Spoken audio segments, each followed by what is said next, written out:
என் ஊரில் தாவேக்காவுக்கு பூத்துக்கு ஆள் போடுவதற்கு திமுக செய்த சூழ்ச்சி வலைகள் ஏராளம். 120 பேருக்கு மேற்பட்ட இளைஞர்களுக்கு திமுக கரவேட்டி கட்ட விட்டோம், துண்டை போட விட்டோம், எல்லாம் இப்படி காட்டிட்டு போறான். வரும்பொழுது அவன் அடைந்த மகிழ்ச்சி இருக்கு பாருங்க, அதுதான் எங்களுக்கு சாட்சி. திமுகவுக்குள்ள தாவேக்கா ஸ்லீப்பர் செல்ஸ் இறக்கி விட்டுருக்கீங்க. 11 மணிக்கு என்னோட வம்புழுத்துட்டான். யாரு? திமுக கும்பல். ஓட்டு அதிகமாக இருக்க விழுகிற போது அவனுக்கு கோபம் பொத்துக்கிட்டு வந்துருச்சு. என்ன நடந்துச்சு என்று கேட்கிறார்கள். நான் சொன்னேன், எஸ்ஏஆர் ஒன்று நடந்துச்சு தெரியுமா? எஸ்ஏஆர்ல கள்ள ஓட்டுலாம் எடுத்துட்டாங்க. இப்போ எப்படி கள்ள ஓட்டு போட முடியும்? நாம் தமிழருக்கு ஆளை இல்லை, நாங்க ஒரு ஆளை போடுறோம். நீ தாவேக்கா தானே உள்ள விட மாட்டேன், நாம் தமிழர்னா உள்ள விட்டுருவான், ஏன்னா அவங்களுக்கு ஓட்டு. அப்படி நாங்க 2 பேரை செட் பண்றோம். உண்மையிலேயே ரொம்ப அழகா இருக்கு, நீங்க பேசுறதுலாம் ரொம்ப இன்ட்ரெஸ்டா இருக்கு, ரொம்ப சூப்பரா இருக்கு. எப்படி ஜெயிப்பீங்கன்னு தான் கேட்குறேன். இன்னும் பல இடங்கள்ல பூத் கமிட்டியே போடாத ஏரியாக்கள்லாம் இருக்குது. அங்கெல்லாம் நிலைமை என்ன? எங்க ஊர்ல பூத் கமிட்டி இல்லையே, எப்படி வாக்களித்தார்கள்? அது எப்படி சாத்தியமானது? அங்கதான் நீங்க இருக்கீங்க, சூழ்ச்சியெல்லாம் பண்ணீங்களா? லாம்பாக்கம் பேருந்து நிலையத்தில் 1 மணி நேரம் அங்கே ஆர்ப்பாட்டம் செய்த தொண்டர்கள் ஆயிரக்கணக்கானவர்கள். திமுக காரன் வேணாலும் சத்தம் போட்டானா, இல்ல அண்ணா திமுக காரன் வேணாலும் கூச்சல் போட்டானா? அவங்களும் அரசியல் படுத்தப்பட்டிருக்கிறாங்க, போட மாட்டாங்க.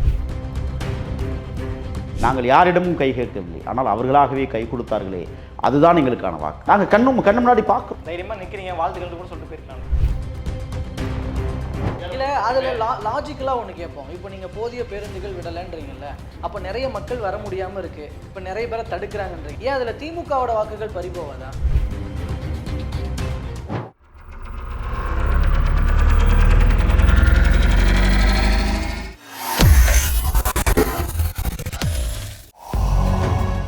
வேலை வேண்டுமா? ப்ளூ ஓஷன் இருக்கிறது. 10th 12th டிப்ளமோ டிகிரி படித்தவர்களுக்கு உணவு, தங்குமிடம், இஎஸ்ஐ, பிஎஃப், இன்சூரன்ஸ் உள்ளிட்ட சலுகைகளுடன் அனுபவத்திற்கேற்ற நல்ல சம்பளம் 15,000 முதல் 30,000 வரை. பெண்களுக்கு முன்னுரிமை. 2,000க்கும் மேற்பட்ட வேலை வாய்ப்புகள் உள்ளன. இப்போதே தொடர்பு கொள்ளுங்கள். Blue ocean.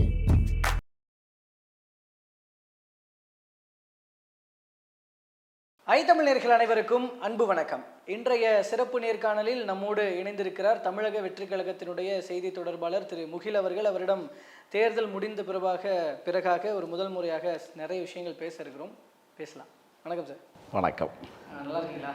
சிறப்பாக இருக்கிறோம். எலெக்ஷனுக்காக பல வேலைகள் செஞ்சு களத்தில் நிறைய ஓடுனீங்க. அதுக்கப்புறம் எலெக்ஷனும் ஃபேஸ் பண்ணியாச்சு, எலெக்ஷனை முடிச்சாச்சு. இப்போ எப்படி கொஞ்சம் ரிலாக்ஸாக இருக்கா? எப்படி போச்சு எலெக்ஷனு?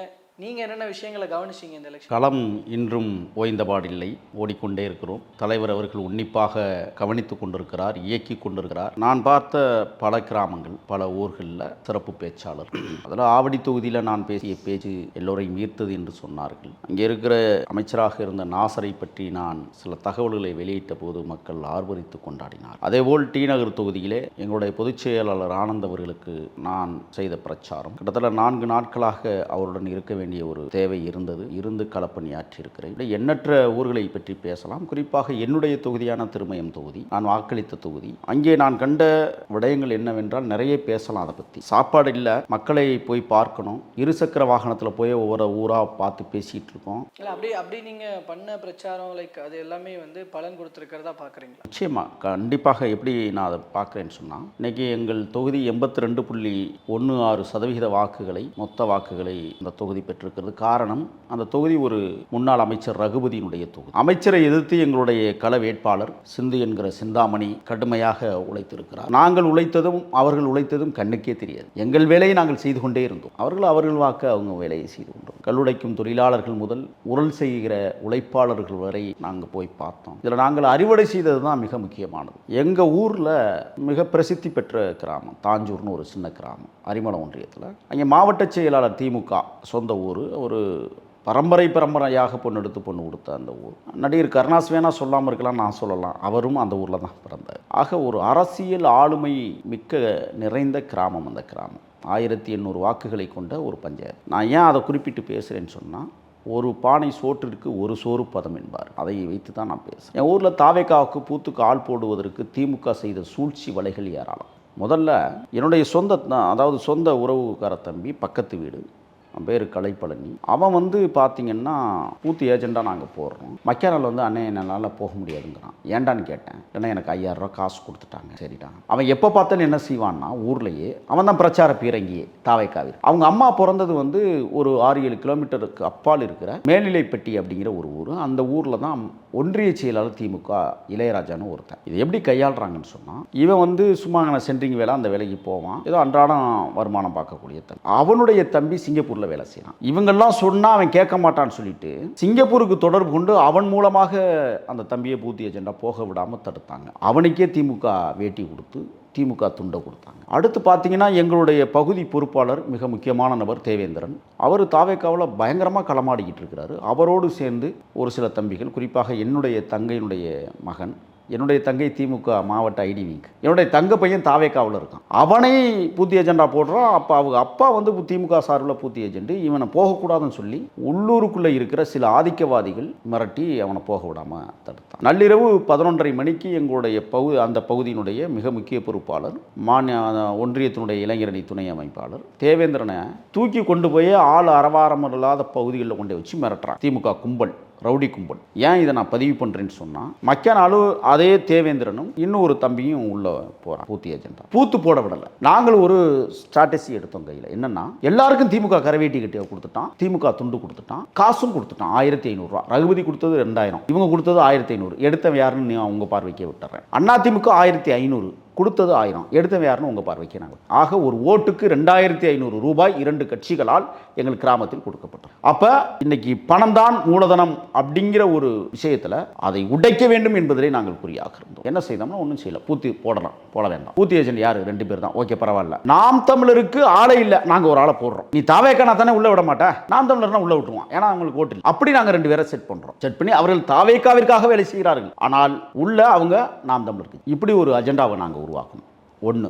ரெண்டாவது, மிரட்டுகிறார்கள், உருட்டுகிறார்கள். இருக்கிற எல்லாருக்கும் திமுக கரவேட்டி கொடுத்துட்டான், துண்டை கொடுத்துட்டான். நாங்கள் எல்லாம் செஞ்சிட்டோம். எங்களுடைய தாவேக்காவுடைய உறுப்பினர்களை திமுக கரவேட்டி கட்டு, ஏன்னா நீ பணம் வாங்கியிருக்கிற. அங்கே சாதி ஆதிக்கம் மிக பெருசு. புதுக்கோட்டைன்னா தான் உங்களுக்கு தெரியுமே எப்படி இருக்கும்னு. வெங்க வெயில மலத்தை கிடந்த ஊரில் அது. அப்போ அவங்க பாணியிலே நம்ம போய் அடிக்கணும்னு சொல்லிட்டு கிட்டத்தட்ட 120 பேருக்கு மேற்பட்ட இளைஞர்களுக்கு திமுக கரவேட்டி கட்ட விட்டோம், துண்டை போட விட்டோம். எல்லாம் இப்படி காட்டிட்டு போகிறான். வரும்பொழுது அவன் அடைந்த மகிழ்ச்சி இருக்கு பாருங்க, அதுதான் எங்களுக்கு சாட்சி. திமுகவுக்குள்ள தாவேக்கா ஸ்லீப்பர் செல்ஸ் இறக்கி விட்டுருக்கீங்க. ஆமாம், இறக்கிட்டோம். அவங்களோட போர்வையிலே இறக்கணும். இறக்கி அடின்னு அடிச்சா 1800 ஓட்டு பதிவானது, 1540 ஓட்டு பதிவானது. கிட்டத்தட்ட நான் பெருமைக்காக சொல்லலை, 700 ஓட்டுகளை தாவேக்கா இன்னைக்கு அங்கே பெற்றிருக்கும் என்கிற பெரிய அசாத்தியான நம்பிக்கை. அது காரணம் நம்ம தம்பிகள் செய்த சூழ்ச்சி வலை. ஒன்று. ரெண்டாவது, 2 டீம் இறக்கணும். ஒன்று, விசில் அடிக்கிறதுக்கே ஒரு டீம் இறக்கணும். அத்துமீறணும். ஏன்னா திமுக அத்துமீறுது, அண்ணா திமுக அத்துமீறுது, காசு கொடுக்குது. நாங்கள் என்ன பண்ணுறது? ஒரு தென்னை மரத்தில் ஏற்றி ஒருத்தனை உட்கார வச்சு அடிக்க விட்டோம் பாருங்க, விசில் 10 நிமிஷத்துக்கு ஒரு தடவை. எங்கேருந்து விசில் சத்தம் வருதுன்னே தெரியல. அந்த நிலைப்பாட்டை நாங்கள் உருவாக்கணும். ஊடுருவல் தான் நமக்கு மிக முக்கியமானது என்பதை நாங்கள் உணர்ந்து கரவேட்டியை, திமுகவினுடைய கரவேட்டியை கட்ட வைத்து உள்ள அனுப்பி வாக்குகளை சிதைத்த வேலையை செய்து இன்னைக்கு கம்பீரமாக எங்கள் கிராமத்தில் எழுந்து நிற்கிறோம் என்றால் இதுதான் தமிழ்நாடு முழுக்க. என்ன நடந்துச்சுன்னா, அதுக்கப்புறம் 11:30 மணிக்கு அவர்களுக்கு முகம் சுளித்து போனது. காசு இவ்வளவு கொடுத்துருக்குறோம், துண்டு கொடுத்தோம், வேட்டி கொடுத்தோம், பிரியாணி மத்தியானத்துக்கு கொடுக்குறோம். ஆனாலும் தாவேக்காவிற்கு விசில் சின்னத்திற்கு அளவுக்கு அதிகமாக வாக்கு விழுந்து கொண்டிருக்கிறது இளம்பெண்கள் மத்தியில், இளைஞர்கள் மத்தியில். இன்னும் சொல்ல போனால் இப்போ எங்கள் அப்பா வந்து பூர்வீகமாகவே இரட்டை இலைக்காரர். எங்கள் அப்பா அவர் எம்ஜிஆருடைய தீவிர பக்தர். எங்கள் அப்பாவை எங்கள் தங்கச்சி பையன் மாற்றிட்டான். நீ ஒரு தடவை மாற்றி போடப்பா. அவருக்கு 80 வயசாகுது, உடம்பு சரியில்லை. அவர் என்னிடத்துல சொல்கிறார், எப்பா நம்ம கட்சி ஜெயிச்சிடும், நம்ம கட்சிக்கு அதிக ஓட்டு விழுந்திருக்கான்னு கேட்கக்கூடிய சூழ்நிலையை இன்றைக்கு எங்களுக்கு கிராமம் விட்டுருக்கு. அதோடு மட்டும் இல்லை, 11:30 மணிக்கு என்னோட வம்புழுத்துட்டான். யார்? திமுக கும்பல். ஓட்டு அதிகமாக விழுகிற போது அவனுக்கு கோபம் பொத்துக்கிட்டு வந்துருச்சு. எங்கேருந்து இப்படி விழுகுது? அண்ணா திமுக காரர்கள் பூத்து ஏஜெண்டாக இருக்கிறார்கள், பூத்து போட்டிருக்காங்க. எல்லாரும் முடியாது, என்ன செய்யறாங்க? எப்படி இப்படி ஒரு வித்தையை காட்டியிருக்கீங்க, பயங்கரமாக இருக்கு ஓட்டு, என்ன நடந்துச்சு என்று கேட்கிறார்கள். நான் சொன்னேன், எங்கள் தலைவர் முகம் இன்றைக்கு விசிலாக மாறி இருக்கிறது என்று அந்த இடத்துல நான் சொல்லிட்டு, அதுக்கப்புறம் கலவரம் வந்துருச்சு. என்னை வம்புழுக்கிறாங்க. நான் கேட்டேன், வாகனங்களில் முதியவர்களை ஏற்றி வரிசையில் நிறுத்துகிறார்கள். நான் சொன்னேன், நீங்கள் வாகனத்தை ஏற்றிட்டு வர்றீங்க, முடியாதவன்னு ஏற்றிட்டு வர்றீங்க, ஆனால் வரிசையில் நிப்பாட்டுறீங்க. அவங்களுக்கு முக்கியத்துவம் கொடுத்து முன்னுரிமை கொடுத்து நீங்கள் உள்ளே அனுப்புங்க, தேர்தல் அதிகாரிகிட்ட நம்ம பேசலான்னு திமுக காரங்கிட்ட சொல்கிறோம். அதே ஒரு விஷயமாக வைத்துக்கொண்டு என்னை வந்து திட்டமிட்டு ஒரு கலவரத்தை உருவாக்கி என்னை அடிப்பதற்கு பாய்ந்தார்கள். ஒரு 30 பேர் திமுக துண்டு போட்டவர்கள். அதை தடுத்ததும் அதே திமுக துண்டு போட்ட என் தம்பிகள் தான். அப்ப ஒரு கிராமத்தில் இவ்வளவு பெரிய எழுச்சி ஏற்பட்டிருக்கிறது என்றால் தமிழ்நாடு முழுவதும் இந்த எழுச்சியை நாம் பார்க்கலாம். கிட்டத்தட்ட இன்றைக்கு என்னுடைய கிராமம் தாவேகா கிராமமாக மாற்றப்பட்டிருக்கிறது என்றால் நாங்கள் செய்த சூழ்ச்சி, நாங்கள் செய்த வேலை திட்டம், எதிரிகளிடம் ஊடுருவல் அப்படிங்கிற ஒரு தன்மையை உருவாக்கி கொண்டுதான் களத்தில் நின்றோம். இன்றைக்கு களம் எங்களுக்கானதாக இருக்கு. உண்மையிலே ரொம்ப அழகா இருக்கு. நீங்க பேசுறதெல்லாம் கேட்கும்போது இன்ட்ரெஸ்டா இருக்கு, ரொம்ப சூப்பரா இருக்கு. எப்படி ஜெயிப்பீங்கன்னு தான் கேட்கறேன். மக்கள் வாக்களித்திருக்கிறார்கள், மக்கள் வெற்றி பெற வைப்பார்கள் என்கிற அசாத்தியான நம்பிக்கை. காரணம் பார்க்குறோம், பார்க்கல. மக்கள் அந்த முகமலர்ச்சியோடு என்னிடத்துல வந்து பேசிய விதம் அப்படியெல்லாம் கிடையாது. நீங்கள் அவங்க முழிக்கிற மொழியிலே பார்த்துடலாம் யாருக்கு வாக்களித்தார்கள். நீங்கள் நம்மளா போய் கேட்கறத விட அவங்களாக வந்து கை கொடுக்கிறது என்பது தான் ஓட்டு. நாங்கள் யாரிடமும் கை கேட்கவில்லை, ஆனால் அவர்களாகவே கை கொடுத்தார்களே, அதுதான் எங்களுக்கான வாக்கு. நாங்கள் கண்ணு முன்னாடி பார்க்குறோம். தைரியமாக நிற்கிறீங்க, வாழ்த்துக்கள் கூட சொல்லிட்டு போயிருக்கலாம். அப்படியெல்லாம் இல்லை, அப்படியெல்லாம் மக்கள் நினைக்கல. புதியவர்கள் சின்ன சிறுசுகள் களத்தில் நிற்கிறோமே, ஒரு கூட்டமாக நின்று வாக்கு கேட்குறாங்க. ஒருத்தர் கூட இல்லாமல் வாக்கு கேட்காம அமைதியாக போய் அமைதியாக வந்துட்டு ஓட்டு போட்டு அமைதியாக அங்கே நடக்கிற சம்பவங்களை பார்வையிட்டு கொண்டிருந்தமே ஒழிய எந்த இடத்திலும் யாருக்காகவும் வாக்கு கேட்கல. ஆனால் 10 நிமிடத்திற்கு ஒரு முறை விசிலடித்து தான் எங்களுடைய வாக்கு. அதாவது துண்டு கொடுத்தாங்க, அது கொடுத்தாங்க, இது கொடுத்தாங்கன்னா சொல்றீங்க. ஓகே, தென் மாவட்டங்களில் இன்னும் பல இடங்களில் பூத் கமிட்டியே போடாத ஏரியாக்கள்லாம் இருக்குது. அங்கெல்லாம் நிலைமை என்ன? எங்கள் ஊரில் பூத் கமிட்டி இல்லையே, எப்படி வாக்களித்தார்கள்? அது எப்படி சாத்தியமானது? அங்கே இருந்தாலும் இந்த சூழ்ச்சி எப்பொழுது வென்றது? சாயங்காலம் 5 மணிக்கு பிறகு தான் அத்தனை பேருக்கும் தெரிய வரும், ஓ இந்த மாதிரி ஒரு சூழ்ச்சி நடந்துருச்சுன்னு. நீங்கள் எல்லா கிராமத்துலையும் அதாங்க, நாங்கள் செய்த சூழ்ச்சியை வேணால் வேறு கிராமம் செய்யாமல் இருக்கலாம், ஆனால் வாக்களித்தவர்கள் தளபதி விஜய், தலைவர் விஜய் தமிழ்நாட்டை ஆள வேண்டும் என்கிற தருணத்தோடு வந்து வாக்களித்த பெருமை தான். நீங்கள் யார் உங்கள் மனச்சாட்சியை மீறாமல் உண்மையிலேயே உளப்பூர்வமாக நீங்கள் போய் கேளுங்க, நீங்கள் கேட்டிருப்பீங்க யாருக்கு வாக்களித்தீங்க. உங்களுடைய எண்ணத்தின் பிரதிபலிப்பாக மக்கள் என்ன சொல்லியிருப்பாங்கிறது உங்கள் மனச்சாட்சிக்கு தெரியும். நீங்கள் கண்டிப்பாக அதை மூடி மறைச்சிட முடியாது. நான் சொல்கிறேன், அதான் முதவே சொன்னேன், ஒரு பானை சோற்றுக்கு ஒரு சோறு பாதம் என்பதை போல என் ஊரில் நடைபெற்ற சம்பவங்களையே நான் எடுத்துக்காட்டாக காட்டுகிறேன். அவங்க பேசுனாங்க, திமுகக்காரன் எப்படி கேட்குறான் தெரியுமா, 30 கோடி செலவழிச்சிருக்கிறோம் எப்படி சொல்கிறான். வரிசையில் மக்கள் நிற்கிறாங்க, அந்த இடத்துல பிரச்சனையை உருவாக்கி 30 கோடி செலவழிச்சிருக்கிறோம். நாங்கள் யாருடைய காசை செலவழிச்ச? நோத்தனா போய் சம்பாரிச்சு கொடுத்தா காசா? கொள்ளையடித்த காசை கொடுக்குறீங்க, கொள்ளை அடிப்பதற்காகவே கொடுக்குறீங்க, கொள்ளை அடிக்க வேண்டும் என்ற நோக்கத்தோடு ஆட்சி அதிகாரத்தை கைப்பற்ற வேண்டும் என்று துடிக்கிறீங்க. நாங்கள் யாருக்கும் காசு நிராயுத பாணியாக நிற்கதியாக மக்களை மட்டுமே நம்பி களத்தில் நின்றோம். மக்கள் எங்களை அங்கீகரித்திருக்கிறார்கள் என்ற அகமகிழ்ச்சி எங்களுக்கு தெரிஞ்சு. சரி, உங்கள் ஏரியாவில் நீங்கள் சொல்லிட்டீங்க நாங்கள் இந்த மாதிரி ஸ்ட்ராட்டஜி பண்ணோம், ஜெயிக்கிறதுக்கு வாய்ப்புகள் இருக்குன்னு. மற்ற ஏரியாக்கள் எப்படி ஜெயிப்பீங்க? தமிழ்நாடு முழுவதும் சூழ்ச்சி வலை பல பின்னப்பட்டாலும். எடுத்துக்காட்டு ஒன்று சொல்கிறேன். எங்கள் தலைவர் தொகுதியான திருச்சி கிழக்கில் இறுதிக்கட்ட பிரச்சாரத்தில் நான் தான் வாகன பேரணியில் கலந்துக்கிட்டேன். அன்னைக்கு கிட்டத்தட்ட ஆயிரக்கணக்கானவர்கள் கலந்து கொண்டார்கள். ஆயிரக்கணக்கான வாகனங்கள் அங்கே வந்து வீர முழக்கமிட்டார்கள் தளபதி விஜய்க்கு. நான் ஒன்றே சொல்கிறேன், 1 மணிக்கு ஓட்டு போட வேண்டிய அவசியம் என்ன இருக்குது? 1 மணிக்கு வந்து குண்டாந்தடியர்களை இறக்கி விட வேண்டிய தேவை என்ன இருக்குது? திருச்சி கிழக்கில் எந்த அயோக்கியர்கள் அந்த வேலையை செய்தது சொல்லுங்க பார்ப்போம். அப்போ பயத்தின் வெளிப்பாடு கள்ள ஓட்டு போடுவதற்கு சாத்தியத்தை உருவாக்குகிறது திமுக என்கிற குற்றச்சாட்டை நான் பதிவு பண்ணுறேன். ஆமாம், நடந்துச்சு. ஆமாம், திமுக என்ன சொன்னுச்சு? போலித்தனமானதுன்னு சொன்னாங்க. நாங்கள் போராட்ட வடிவில் மாற்றோம்னு சொன்னாங்க. கிழிச்சிங்களா? நாங்கள் கேட்குறோம். திமுக போட போனாங்களா இல்லையா? சாட்சிகள் எத்தனை இருக்கு? ஏன் நுழைத்தார்கள்? அரசு அதிகாரிகளை கள்ள ஓட்டு போடுவதற்கு துணை நின்றார்கள். ஒரு சில காவல் பொறுக்கிகளே அந்த வேலையை செய்ய துணிந்தார்கள், அவங்களுக்கு தெரியும். ஆனால் ஒன்றை மட்டும் சொல்கிறேன், தபால் வாக்குகளில் காவல்துறையை சேர்ந்த நண்பர்கள் எத்தனையோ பேரிடம் நான் பேசினேன். அத்தனை பேரும் சொன்னது, என் புள்ள விடலை, எங்களை நாங்கள் விசிலுக்கு தான் வாக்களித்தோம் என்கிற செய்தியை எங்களிடத்தில் பதிவு செய்திருக்கிறார். நான் ஒன்னே ஒன்று சொல்றேன், இந்த தேர்தல் பெரியவர்களுக்கும் சிறியவர்களுக்கும் நடந்த யுத்தம் என்று நான் சொல்லுவேன். குழந்தைகளுக்கும் வயதானவர்களுக்கும் நடந்த யுத்தம். அது மட்டுமல்ல, அயோக்கியத்தனமான திமுகவிற்கும் அன்றாடங்காட்சி தாவேக்காவிற்கும் நடந்த யுத்தம்னு நாங்கள் சொல்கிறோம். இதில் வாக்கு சதவீதம் இன்க்ரீஸ் ஆனது அப்படிங்கிறதுக்கு வந்து விஜய் அரசியலுக்கு வந்ததனுடைய வெளிப்பாடு தான். யங்ஸ்டர்ஸ் எல்லாம் அரசியல் பக்கம் திரும்பி இருக்கிறதுனுடைய வெளிப்பாடு தான். ஆக்சுவலாக வாக்கு சதவீதம் இன்க்ரீஸ் ஆனதுக்கு விஜய் தான் முக்கிய காரணம் அப்படின்னு சொல்கிறாங்க. ஆக்சுவலாக இதில் எஸ்ஐஆர்னு அவர் சொன்னது போல் எஸ்ஐஆர் ஒரு பணின்னு ஒன்று இருக்குது. இது வரைக்கும் எஸ்ஐஆர் மேற்கொண்ட மாநிலங்கள் எல்லாத்துலேயும் வாக்கு சதவீதம் இந்த எலெக்ஷனில் இன்க்ரீஸ் ஆகிருக்கு. அப்படி இருக்கும்போது நீங்கள் விஜய் தான் காரணம்னு சொல்கிறது உங்களோட ஒரு நீங்கள் மக்கள் முன்னிலையில் சமர்ப்பிக்கிற ஒரு போலித்தனமான ஒரு பிம்பமாக தெரியலையா? சவுதியிலிருந்து 2 விமானங்கள் 122 பேருடன் ஒவ்வொரு எலெக்ஷன் பயணித்தது. ஒவ்வொரு எலெக்ஷனுக்கும் இப்படி யாரும் பயணிக்கல. மலேசியாவிலேருந்து 4 விமானங்கள், சிங்கப்பூர்லேருந்து மொத்தம் 11 விமானங்கள். நான் கணக்கு சொல்கிறேன். எல்லாம் தாவேக்கா கொடியோடு வந்து இறங்கினார்கள். விமான நிலையம் சம்பித்து போனது. நான் கேட்குறேன், எந்த தேர்தலையுமே வந்து கிளாம்பாக்கம் இப்படிப்பட்ட கூட்டத்தை கண்டதில்லையே. அந்த கோயம்பேடு இந்த மாதிரி ஒரு கூட்டத்தை கண்டதில்லையே. ஏன் கோயம்புத்தூர் இப்படிப்பட்ட கூட்டத்தை கண்டதில்லையே. கிட்டத்தட்ட 6000 பேர் வாக்களிக்க விடாமல் தடுத்த குற்றச்சாட்டு நாங்கள் வைக்கிறோம். திமுக அந்த வேலையை செய்தது. தமிழ்நாடு முழுவதும் வாக்காளர்களை தடுத்தது ஓட்டு போட விடாமல். ஏன் என்ன பயம்? எஸ்ஐஆர் திட்டத்திற்கு பிறகு ஒவ்வொருத்தரும் வாக்களிப்பது. இன்னும் நீங்க விட்டுருந்தீங்கன்னா 90% பாண்டிச்சேரி போல தாண்டி இருக்கும். திட்டமிட்டு கிட்டத்தட்ட 7% 8% வாக்குகளை திமுக கும்பல்கள் அவருடைய அதிகாரத்தை பயன்படுத்தி எல்லா வேலையும் செய்து. இல்ல அதுல லாஜிக்கலா ஒண்ணு கேட்போம். இப்போ நீங்க போதிய பேருந்துகள் விடலன்றீங்கல்ல, அப்ப நிறைய மக்கள் வர முடியாம இருக்கு, இப்ப நிறைய பேரை தடுக்கிறாங்கன்றீங்க. ஏன் அதுல திமுகவோட வாக்குகள் பறிபோவாதா? அது எப்படி கரெக்டா வர்றவங்க எல்லாம் தாவேக்கா இவங்களை மட்டும் ஃபில்டர் பண்ணும் அப்படின்னு சொல்லுவாங்களா? சொல்ல நீங்க கேட்கிற கேள்வி நியாயமான கேள்வி. உங்க கண்ணுக்கு முன்னாடி நான் சொல்றேன், கிளாம்பாக்கம் பேருந்து நிலையத்தில் தாவேக்கா டிவிகேன்னு 1 மணி நேரம் அங்கே ஆர்ப்பாட்டம் செய்த தொண்டர்கள் ஆயிரக்கணக்கானவர்கள். திமுக காரன் வேணாலும் சத்தம் போட்டானா சொல்லுங்க பார்ப்போம். இல்ல அதிமுக காரன் வேணாலும் கூச்சல் போட்டானா? அவங்கள அரசியல் படுத்தப்பட்டிருக்கிறாங்க, போட மாட்டாங்க. அப்படி இல்லை. அதிக பெரும்பான்மை அங்கே மக்கள் ஜனம் கூடியது. அத்தனை பேரும் தாவேக்காவிற்கு இளைஞர்கள் பெருமக்கம், இளமெண்கள் மிகப்பெரிய லெவலில்.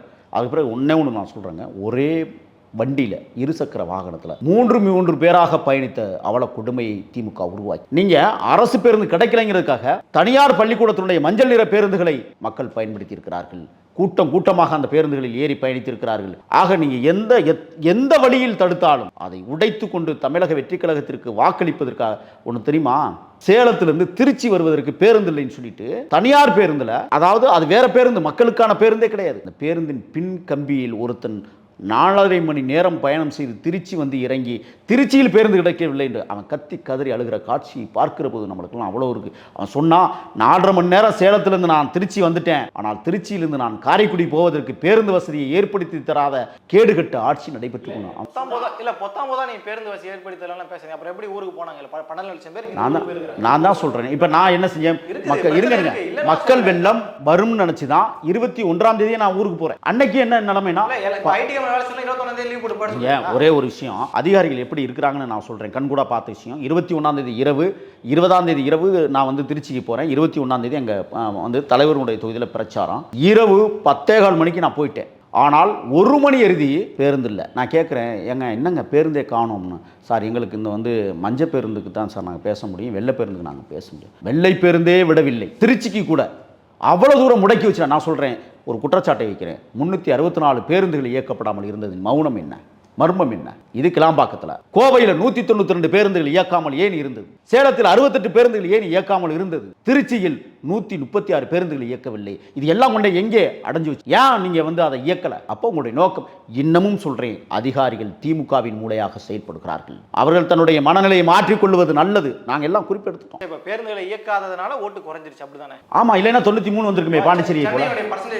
அடிப்படையில் பார்த்தா 2021 24,16,000 வாக்குகள் விழுந்துச்சு. இப்ப 2026 நீங்க சொன்னபடி பார்த்தா இந்த ஊர்ல இருக்கிறவங்க அதிகமா இருக்கணும்ல. ஆனா 23 லட்சம் தான் ஆயிருக்கு. இல்ல ஆதரவால, எதிர்ப்பால, விஜயால என்னமோ சொன்னீங்களே. நான் சொல்றேன் 2001ஆம் ஆண்டுல இருந்து நீங்க கணக்கு பண்ணீங்கன்னா அந்த கணக்கு தான். 2001ல நீங்க பாத்தீங்கன்னா 59% தான் வந்தது, 59.07%. 2006ல 70.56%. இதெல்லாம் எஸ்ஐஆர் திட்டத்திற்கு முன்னால. 2011ல் 78.29%. 2021ல் 73.63%. ஆனால் 2026ல் இன்னைக்கு 85.13% வாக்குகள் இன்னைக்கு உயர்ந்திருக்குன்னு சொன்னா எஸ்ஐஆர் திட்டத்திற்கு பிறகும் கூட இதுவரை 73 தான் கடைசி 2021. நீங்க சொல்றது என்னன்னா 100க்கு 80 பேர் வந்தாங்கன்ற கணக்கு சொல்றீங்க. ஆனா இங்க 80 பேர் தான் வந்திருக்காங்க. 80க்கு எத்தனை பேருங்கிறதா கணக்கு. அப்படி பார்க்கும்போது பர்சன்டேஜ் அதிகமா இருந்தாலும் கணக்கு எண்ணிக்கையை பாருங்க. 2026ல 26 லட்சம் பேர் அதிகமா வாக்களிச்சிருக்காங்களா? அதை யாரும் மறுக்க போறது இல்லை. ஆனா 2021ல 33 லட்சம் பேர் வாக்களிச்சிருக்காங்க.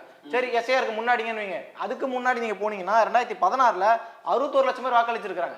விஜயால அந்த ஆள இந்த ஆளெல்லாம் இல்லைன்னு தானே புருவாகுது. நீங்க கேட்குற கேள்விக்கு இன்னொன்று நான் கொண்டு வரேன். நீங்க சரியான கேள்வியை வைக்கிறீங்க. கிட்டத்தட்ட இந்த 5,73,43,291 வாக்குகள் மொத்த வாக்குகள். இன்னைக்கு 18லிருந்து 19 வயசு, ஒரு வயசை மட்டும் தொட்டவர்கள் 18 to 19 14,59,039 பேர். இதுல 14,50,000 இளம் வயதை கொண்டவர்கள். நல்லா தெரிஞ்சுக்கணும்.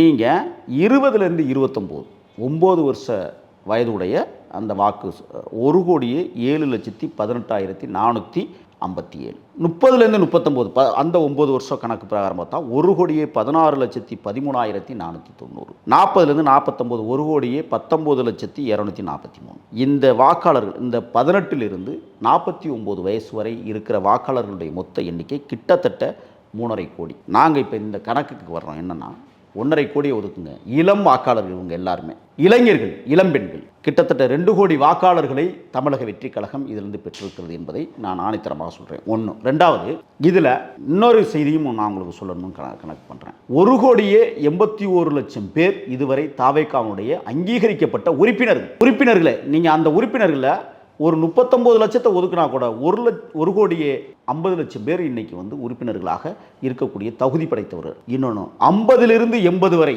இருக்கக்கூடியவர்களுக்கு நான் சொல்கிறேன் 50லேருந்து 59 1,03,83,934. 60லேருந்து 69 67,69,737.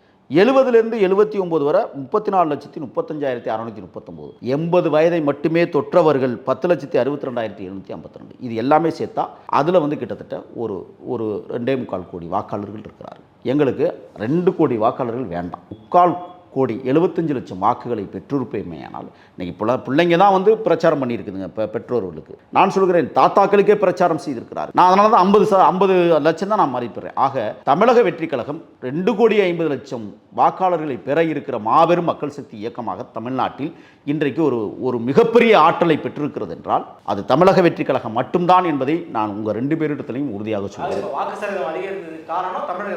நிச்சயமாக இல்ல அது மட்டும் இல்ல. நீங்க 2 கட்ட தேர்தலில் 152 தொகுதியில் இப்ப நடந்துச்சு. அதுல 92% எடுத்தாங்க. 2021ல 82% தான், 10% அதிகரிச்சிருக்கு. அதுக்கும் விஜய் தான் காரணம் இல்ல.